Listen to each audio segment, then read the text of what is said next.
The National Weather Service in Indianapolis has issued a tornado warning for northeastern Daviess County, Pike County, Greene County, northern Martin County, Orange County, until 7:15 p.m. Eastern Daylight Time.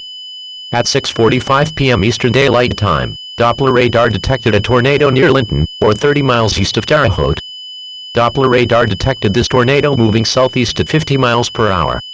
This is a tornado emergency for northeastern Daviess County, Pike County, Greene County, northern Martin County and Orange County.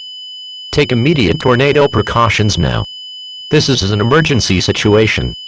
This is an extremely dangerous tornado with complete devastation likely. You may be killed if not underground, or in a tornado shelter.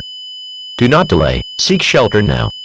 If no underground shelter is available, seek shelter in an interior room of the lowest level of a structure, or if time allows, consider moving to an underground shelter elsewhere. Mobile homes and outbuildings will offer no shelter from this tornado. This is a potential mass casualty situation. Repeating, a tornado warning has been issued until 7:15 p.m. Eastern Daylight Time for the following counties: Daviess, Pike, Greene, Martin, Orange,